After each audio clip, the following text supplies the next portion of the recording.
para sa huling kuwan po kay Papa.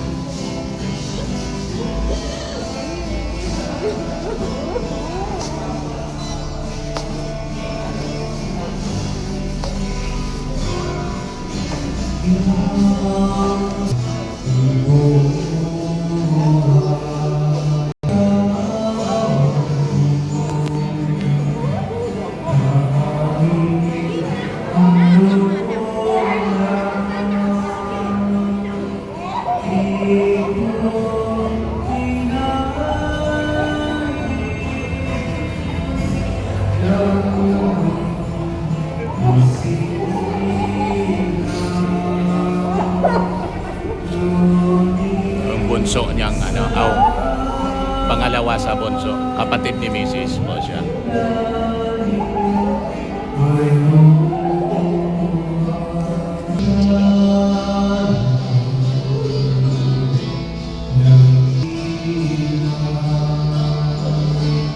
Papaspasan ka.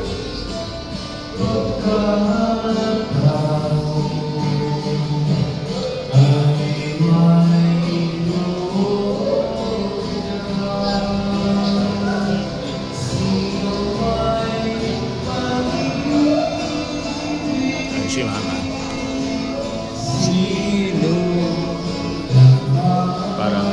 Parang hindi na alam ni Mama. Namatay na si Papa. Really.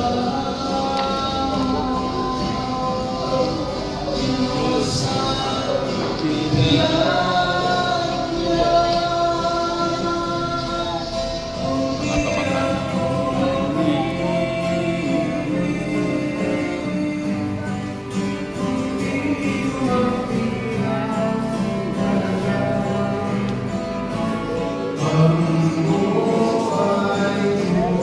Si John.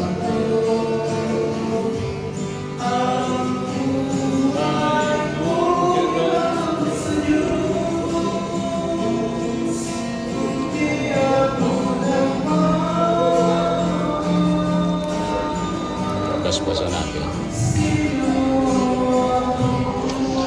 Si Papa.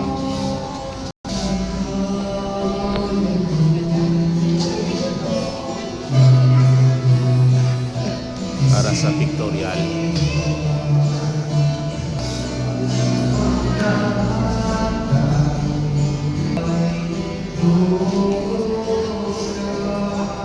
Sa kanila kasi nakatira si Papa hanggang sa uling hantungan.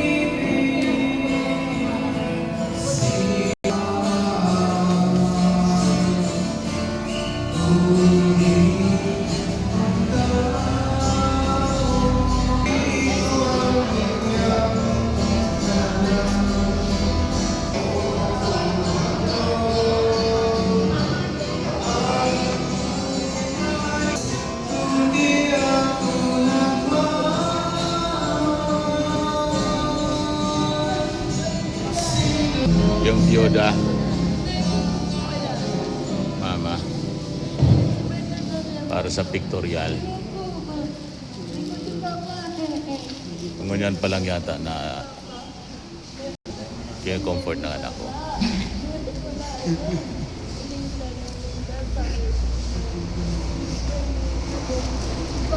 So iyak nang iyak siya. Niniyak ka na ni Papa! Hindi ko alam. Papa, binihan mo na ako. Wala, Papa. Si Mama 91, si Papa 88, sana 89 ngayon. 89 na rin po. Kaya lang hindi na umabot mga kababayan sa birthday niya. Yun din ang libing niya, yung birthday niya. Mga apo niya.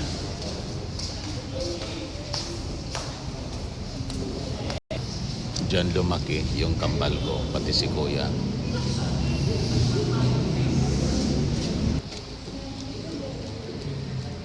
So, picture sila.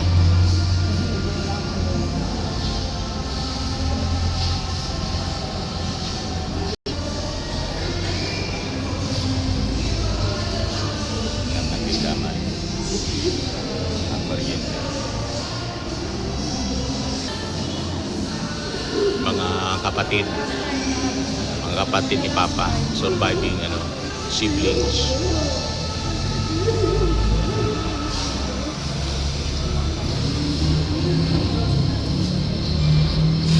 Marami rin pumunta rito. Mga kabarangay. Sinara na po. Ayan. So isasakay na po sa karo.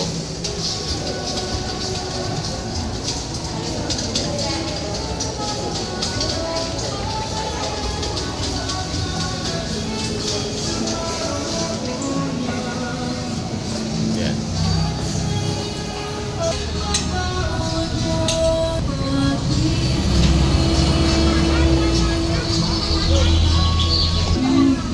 May mga tao. Sakaya na po. Diretso na kami sa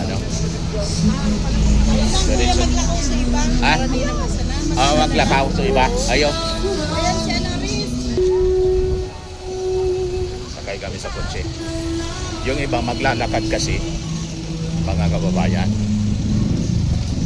para sa huling antungan ni Papa. Ito yung kotse namin. So dito na po kami, mga kababayan.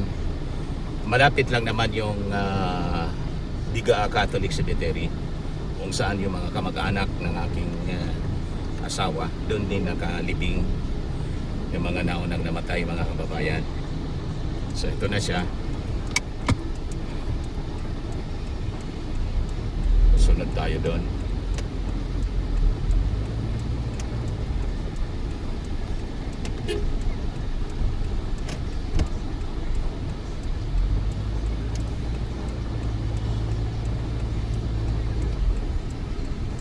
Yan po, mga kababayan.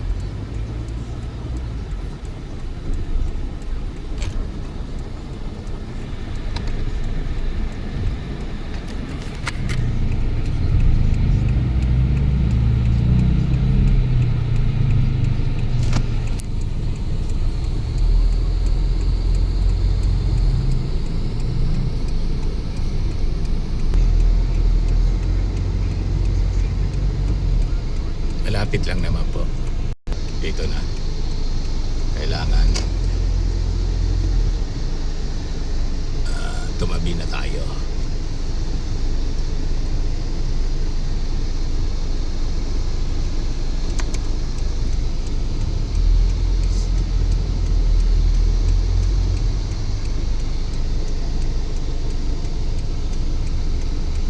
Bababa na po, mga kababayan.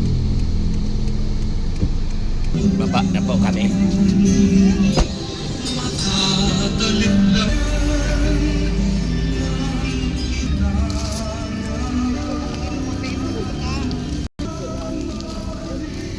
So, ito yung huling yung huling tingin, yung last viewing po ng mga kamag-anak. Ito. Yan si Papa po. Parang natutulog lang.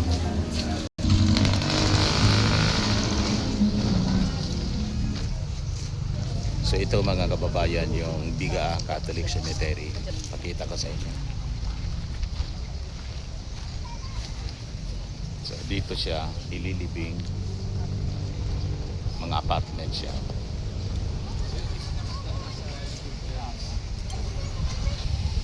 Dito kasi nakaimlay yung mga kamag-anak, mga nauna sa ibang cemetery sana. Kaya lang siyempre hindi man kami pwedeng kami yung magdikta.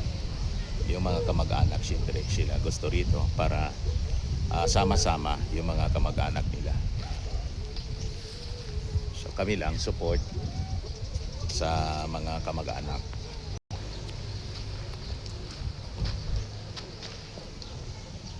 Marami din yung sumama sa libing ng aking father-in-law.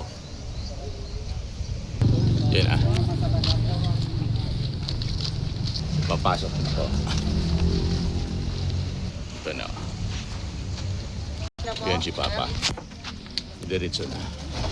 Apartment siya po. May ilog pala dito. Ayan.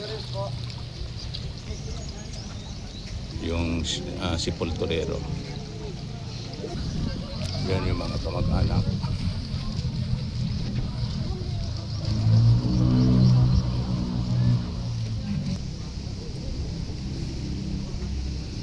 May tulay pala dito.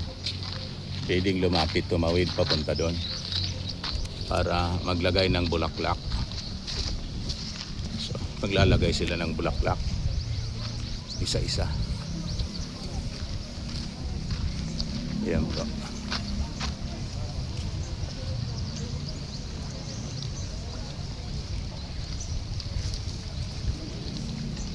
Ako yan, may dalang dalang picture ni Papa. Anak ng Junior.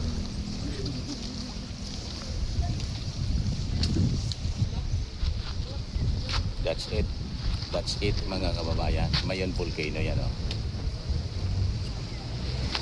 Malapit lang to sa Mayon Volcano. Ayan. Malaki to na sementeryo. Yan po. Malaki siya.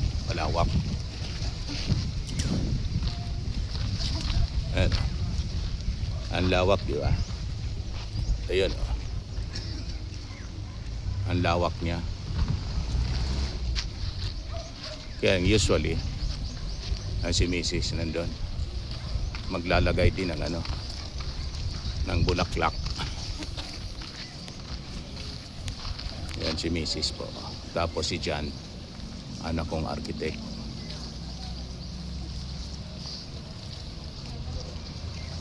Mga kapatid. At yung kapatid niya, surviving kapatid ni Papa. Kwan siya, kontraktor. Yan, oh. Papay Mario. Galing pa lang siyang Australia. At Batangas. Nakatira sila sa Batangas. Pero dito na daw. Bumalik na dito sa amin. Dito na daw sa titira. So that's it mga kababayan. Maraming salamat po sa mga nakiramay sa amin, sa aming pagdadalamhati, sa aming pagluluksa mga kababayan. Siyempre may snack Jollibee para doon sa mga bisita namin. Ayan. Para hindi po magutom. Bye bye Papa. Bye bye.